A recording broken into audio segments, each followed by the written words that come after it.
So you are seeing the topic algebraic system, right? So algebraic system, there are two parts of algebraic system we are seeing here.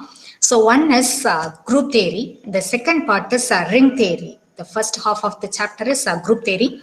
The second part is ring theory. So till now, so we have studied about group theory. Okay, group theory topic is over.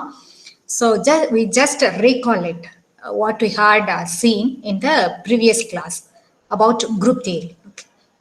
So algebraic system, so we have taken the non-empty set and binary operations. So then after that, that non-empty set satisfies some of the properties. So this is called algebraic system. So in this, the first half is group theory. Group we have defined. So one group is normal group. After that, we have defined abelian group. Okay. So what is the definition of group? So first we must have a non-empty set under the binary operation, addition or multiplication, but we are taking only one binary operation. Then the set satisfies some of the properties. The properties are closure property, associative property, identity property, inverse property. So if any one of the non-empty sets satisfies all these properties, we can say that the non-empty set is a group under the particular binary operation. Suppose one more condition, that is a commutative group, commutative condition. So the commutative condition says A star B equal to B star A. So if any one of the non-empty set satisfies, so these five properties means we say that it is a abelian group under the binary operation. This is the definition of a group. Okay. So semi-group, after that we have defined semi-group.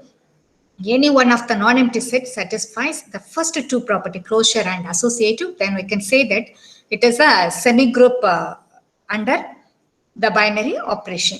Suppose identity element, three conditions satisfied means we say that the particular non-empty set is a monoid. So do you remember monoid? So after that we have defined monoid, cyclic monoid. So cyclic monoid, what is cyclic monoid? First of all, it is a monoid. After that, if you are able to find a generating element in the particular group, we can say that it is a cyclic monoid. So then semi-group, after that, example of a semi-group we did. So then example of monoid based on theorems. After that, semi-group homomorphism, we have defined monoid homomorphism. So semi-group homomorphism, what is semi-group homomorphism? For defining homomorphism, we need a map. So just we are taking two sets. Okay, so we are considering two sets. Then we have taken a map from these two sets. Then the particular map satisfy one condition, f of A star B equal to f of A into f of B means we say that it is a semi-group homomorphism. Then monoid homomorphism, that is also we have defined.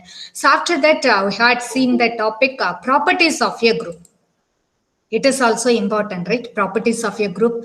So the properties are the first property I think we did the identity element of a group. Identity element of a group is unique. Then inverse of a element of a group is unique. So all that properties we did. So after that, based on group, so we did problems. Okay, so one set will be given. So we have checking that whether the given non-empty set is a group under the given binary operation. Okay, so that is we did all the problems based on group theory. So then subgroup. Semi-group is totally different from subgroup. Okay, so subgroup, what is subgroup? Subgroup is a group from the main group capital G.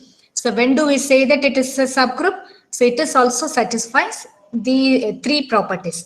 Now what are the properties? The properties are closure, associative, identity. Associative is trivially true. Okay, so this is a subgroup of a given group capital G. So then based on subgroup, we did some theorems and problems.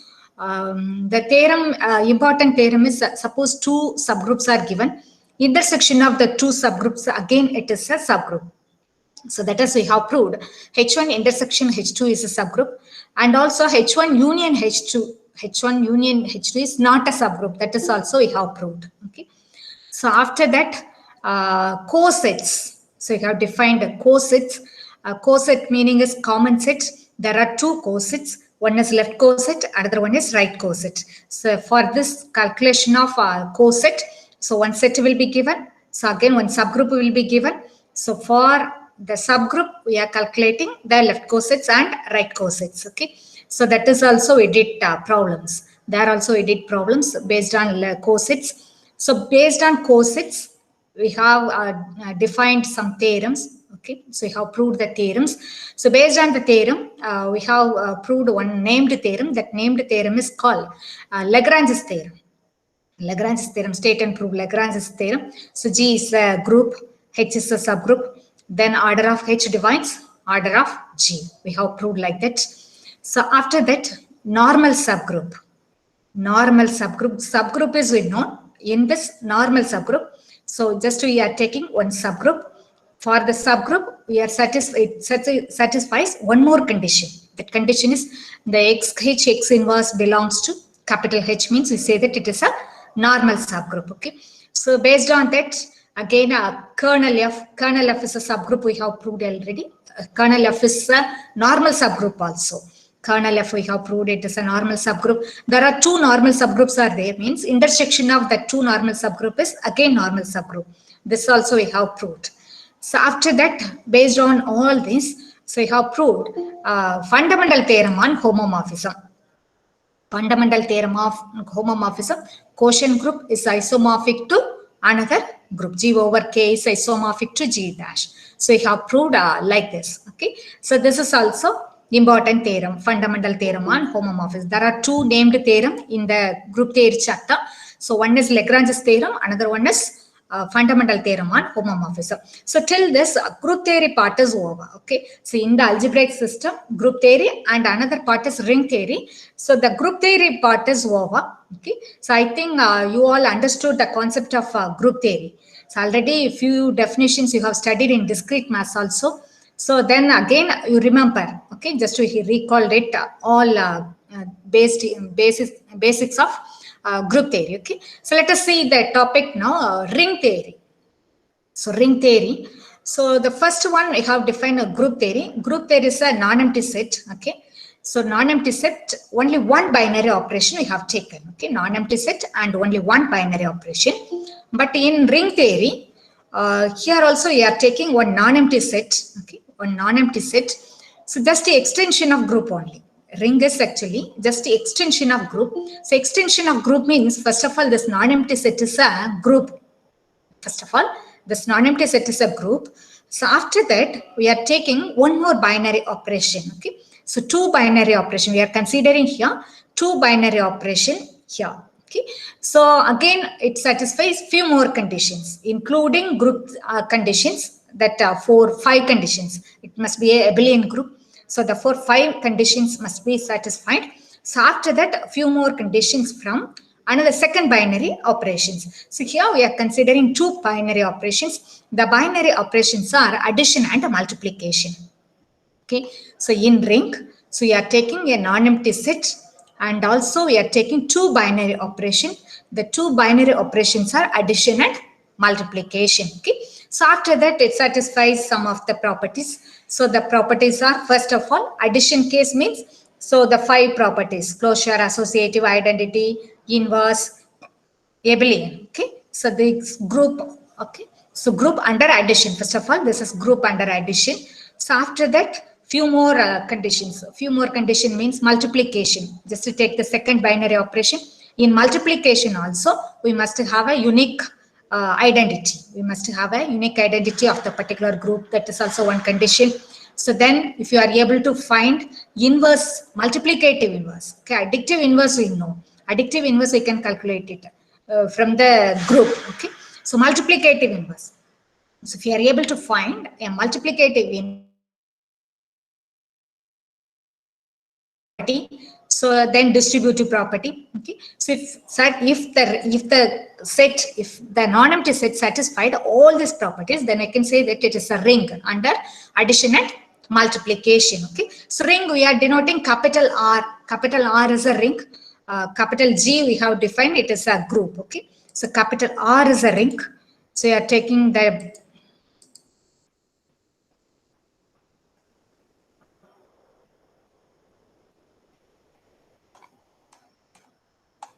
So look at the definition of rings. So that heading is rings and fields. After the extension of ring only field, that is, we'll define it later.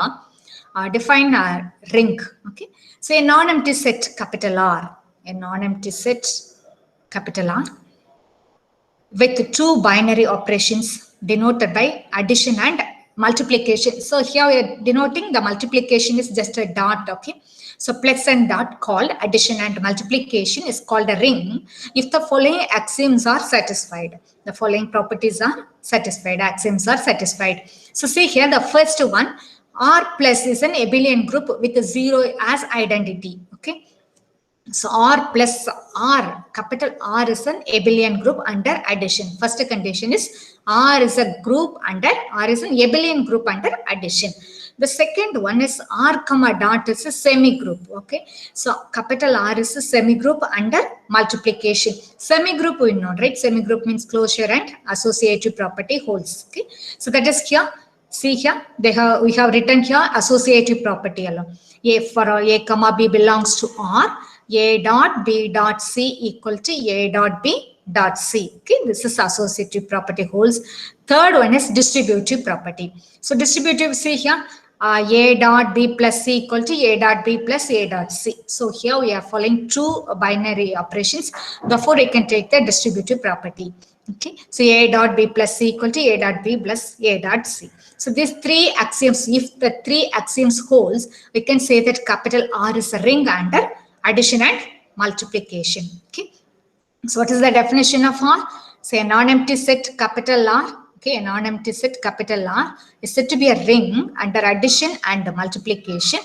The first condition says capital R is an abelian group under addition. Addition property must holds. Okay, first immediately addition property holds. Second, R is a semi-group. R is a semi-group under multiplication. R is a semi-group means two conditions, closure and associative. So after that, third condition is distributive. Okay, so over addition and dot. See A dot B plus C equal to A dot B plus A dot C. Then we can say that it is a ring. Okay, this is called a non-empty. This non-empty set is called a ring under addition and multiplication. So see the examples. Say example is a ring under addition and multiplication. Q, set of all rational numbers, is a ring. Set of all real numbers is a ring, and set of all complex numbers is also a ring. Okay. So these four main groups are ring: set of all integers, rational numbers, real numbers, and complex numbers. So all that are forming a ring under addition and multiplication. Okay. So if you want to verify these are the sets are whether it is a ring or not means, so just to take it. Okay, so just to take it Z plus dot. Z is we know set of all negative numbers 0 and set of all positive numbers, just to check it. Okay, so for the first part of the session, first part of the chapter, so we have proved Z plus is a group. Multiplication also you have to check it. Okay, so multiplication also it is a semi-group only. Closure property, see here, 2, 3 belongs to capital Z. 2 into 3 multiplied 6. 6 is also belongs to capital Z. Okay, so associative is true. Then closure is true. After that associative also check it. Okay, so just to take it 3 elements, multiply it. Again find out the right hand side, you'll get the same answer.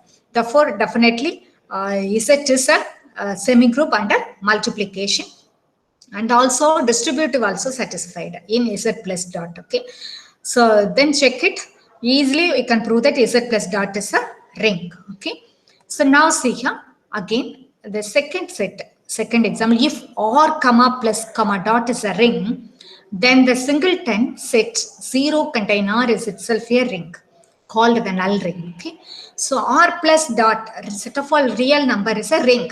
We have said set of all real number is a ring. Okay, that is one separate ring. Again inside the element 0. Okay, inside we have the element 0. 0 alone take it. Okay, 0 alone take it. It is a one set. It is a non-empty set only. We have the element 0. So it is a non-empty set. It is a subset from, okay, capital R. capital R. So R capital set is also I can take it. Is itself a ring, okay? Is itself a ring called, it is called null ring or zero ring. No, null ring or zero ring, okay? So again, this is the definition of ring and example of a ring. So after that, like a commutative group, so here also we have commutative ring, okay? Commutative ring. So see here, commutative means here, already it is a commutative under addition, because the first condition of the ring definition says R plus is an abelian group. R plus is an abelian group. So there itself, under addition, capital R is commutative. Okay, so A plus B equal to B plus A. Now, so if again the ring is said to be commutative means, so say that under multiplication, so that condition holds, okay, under multiplication. So a ring, see here, capital R plus dot is said to be commutative if A dot B equal to B dot A for all A B belongs to R. Already three conditions are there. One more condition, commutative means A dot B equal to B dot A. Okay, then we can say that the given ring is commutative ring. Okay, so now the next definition, see here. So ring with identity. Identity element we know, right? Ring with identity element, that is a identity element. A ring capital R plus dot is said to be a ring with identity if there exists an element 1 belongs to R such that A dot 1 equal to 1 dot A equal to A. This is also we know identity definition. But if they ask separately means how to write it. What is the identity property, identity element property in a ring capital R? Then we say that a ring R plus dot is said to be a ring with identity if there exists an element 1 belongs to R such that 1 dot A equal to 1 dot A equal to A. Under multiplication only we are taking, okay? Identity element means under multiplication.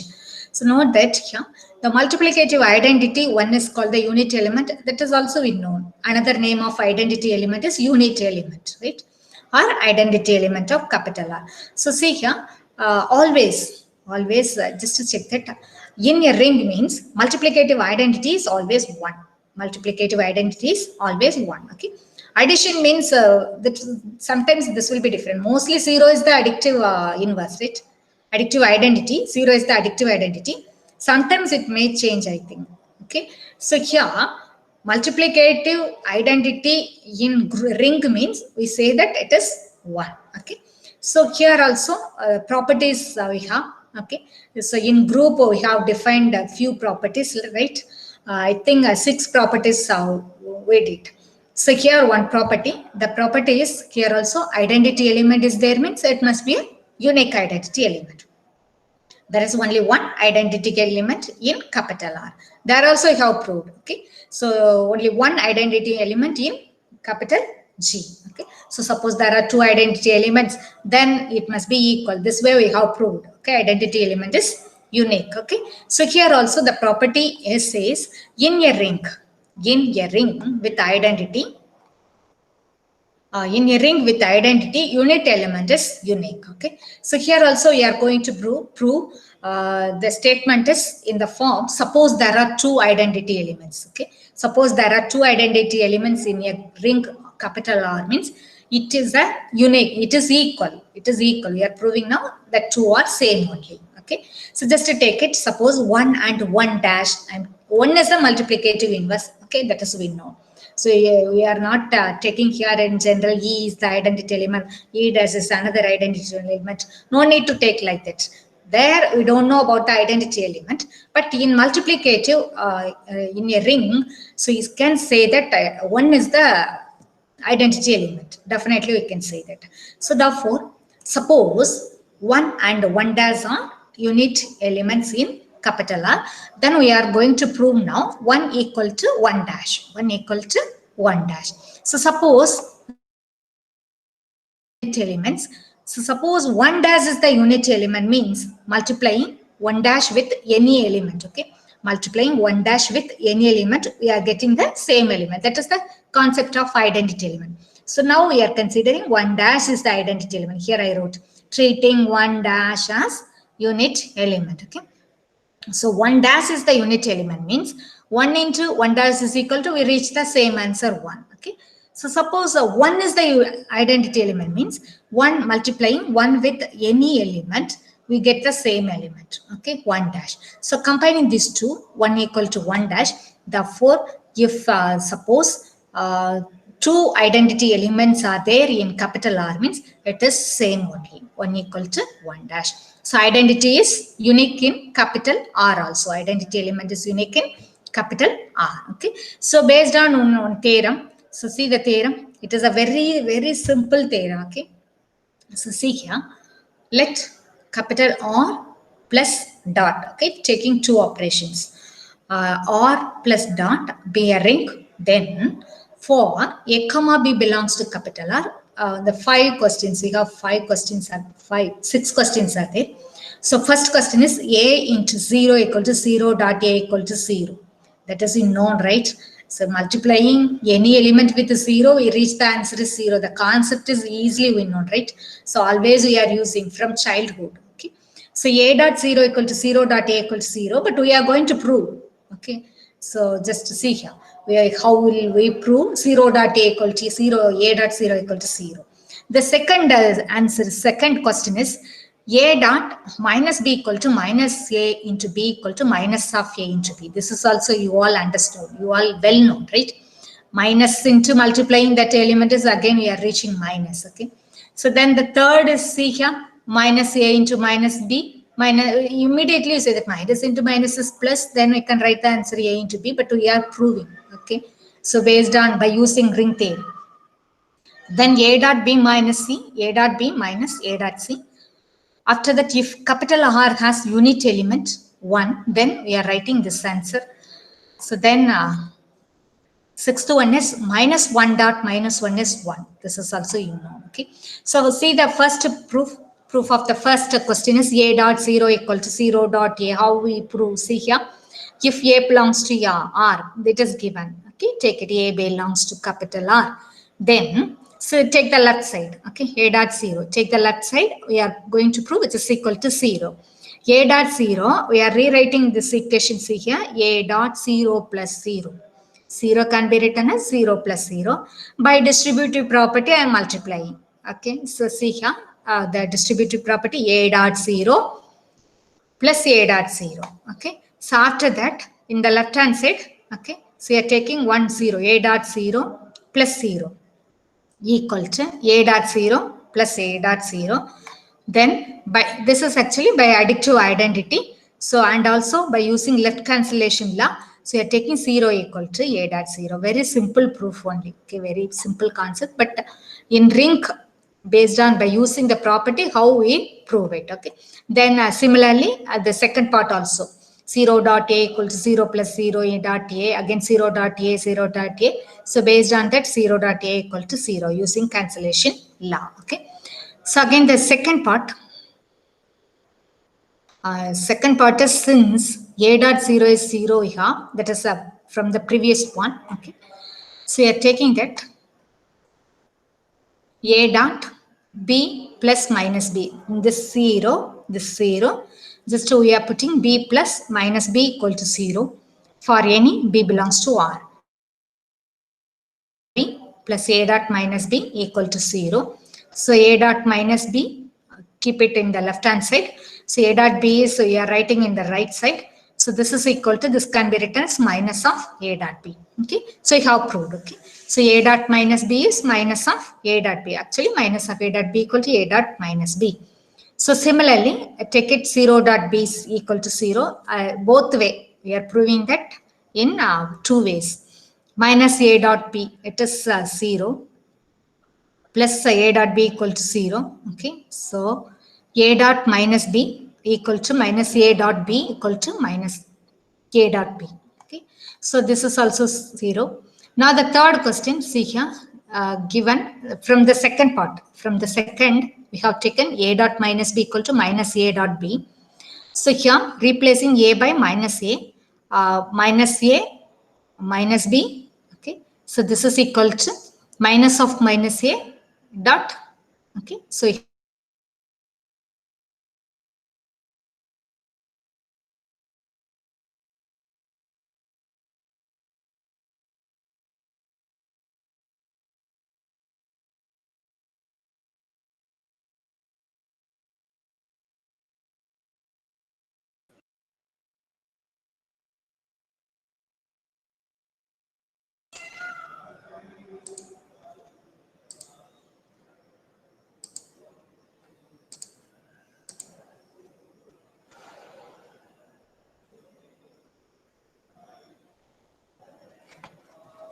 So this way we are proving, okay, the simple, very simple theorem. Then fifth one.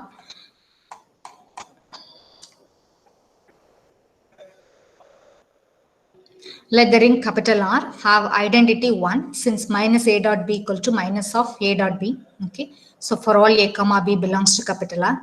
So replacing A by 1, we get minus 1 dot B equal to for all B belongs to R. This is very simple concept. Okay. So it is not more important, but we have this theorem. Okay. Immediately after defined the ring capital R. Okay.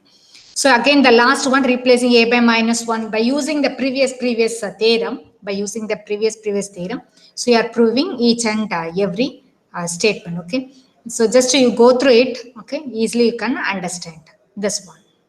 So this is ring. Okay. So ring under addition and multiplication we have defined. Okay. So that definitions. After that we have proved, we have defined commutative ring. Commutative ring. Then we have defined. Okay. So here identity element of a ring, it is 1. Okay. So this is a ring definition. The next definition is important, zero divisor. Okay. So this the previous one, you just look at that. Okay. Then you rewrite the answer and everything. So you'll get the proof. Okay. It is a very simple proof. So you just go through it. Okay. So then the definition is zero divisor. Zero divisor. So see here, divisor is we know. Divisor. So here we are defining the definition of a zero divisor. Okay. So for defining zero divisor, we need a ring. Okay. Ring plus R plus dot is a commutative ring. So you are taking a commutative ring. Commutative ring means the first three conditions satisfied. R plus is an abelian group. Second is R plus R dot is a semigroup. R dot is a semigroup. Third condition is distributive property holds.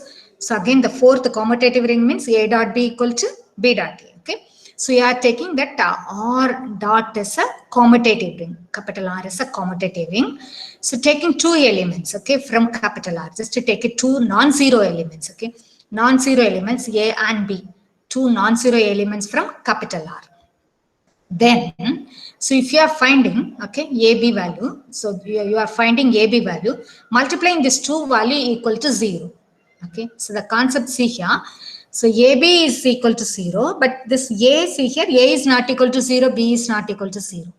A element is not equal to 0, B element is not equal to 0, but multiplying this two answer, we are reaching the answer as 0 means, so we say that it is a zero divisor. Okay, so A is said to be a zero divisor of A, another non-zero B. Okay, so what is the zero divisor? Zero divisor is A not equal to 0, B not equal to 0 implies AB is not equal to, AB equal to 0. Okay, so the definition is important. Zero divisor means A is not equal to 0, B is not equal to 0 implies AB equal to 0. Okay, so will you give an example of this zero divisor? Will you think of it? Zero divisor. So suppose I take any two elements, okay, from capital R. Z plus dot is a ring, okay. Z plus, it is an example of a ring. Z plus, Z is an integer, okay. So suppose 5 and 6 belongs to capital Z only. 5 is not equal to 0, 6 is not equal to 0. Okay, 5 is not equal to 0, 6 is not equal to 0. Multiplying this two, see here, 5 into 6, 5 into 6, it is 30. So it is not equal to 0. But our zero divisor definition says there are two elements from capital R, that is non-zero elements. Okay, A is not equal to 0, B is not equal to 0, but AB equal to 0. AB equal to 0. Then we can say that it is a zero divisor. We are defining like that. Okay, so suppose a mod, mod congruence.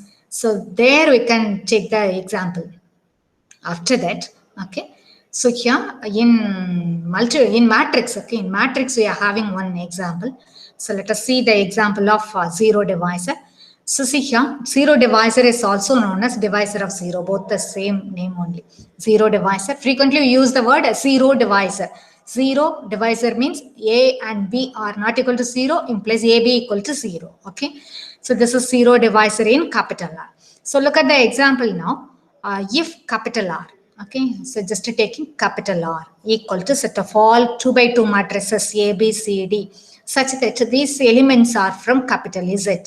A, B, C, D belongs to capital Z. Okay, then capital R is a ring under matrix addition and matrix multiplication. Actually, it is capital R. R is a ring. Okay, so this set satisfies all the axioms of capital R. The set satisfies all the axioms of capital R. Okay, so then see here we are proving now the example of zero divisor. Okay, A, we are taking one element from capital R, and another element is B. It is also from capital R. Okay. See, capital A is 1 0 0 0 and capital B is 0 0 1 1. Okay. A is not equal to 0, B is not equal to 0. We have taken two non-zero matrices. Okay. Multiply it, A into B. AB multiplication is unknown, right? Before taking the multiplication, you have to check one condition. What is the condition? Number of columns of the first row is equal to number of rows of the second row. Here it is a 2 by 2 matrix. It is also 2 by 2 matrix. Order is same, so no need to check it. So multiply it. First row into first column, first row into second column, second row, first row in second row into first column, second row into second column. So after multiplying these two matrices, we are getting the elements are 0 0 0 0. This is equal to 0. See here. So we have taken A not equal to 0, B not equal to 0, multiplying this to AB.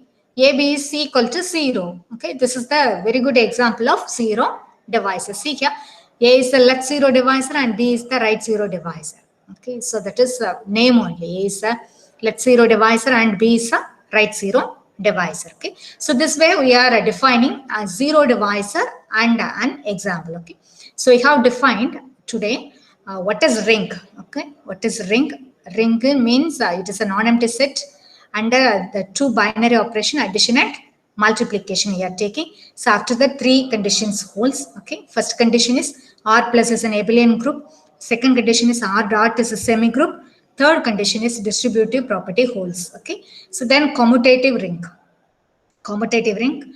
Then the multiplicative inverse, the multiplicative identity of a ring is it is 1. Okay, the multiplicative identity is 1. That is also we have proved. So that is based on one simple, very simple concept theorem. Okay, so simply A dot 0 equal to 0, that theorem. Okay, so after that we have defined zero divisor. Zero divisor means just taking one capital R. Commutative ring we are taking. Commutative ring. So from there, just to take it to two elements, two non-zero elements from capital R. Okay, multiplying these two non-zero elements. So the answer is equal to 0 means we say that the two elements are zero divisor elements. Okay, so this way we are proving, we are defining the definition of ring and zero divisor. Okay, so based on that, we have the next definition is integral domain. And based on that, we have problems after that field, everything. Okay, so in the chapter, the first half is over. Okay, from the previous class, it is over. Group theory is over. So we are continuing now ring theory. Okay, so do you have any doubt? So we'll continue this ring theory in the next class. So if you have any doubt, you can ask me.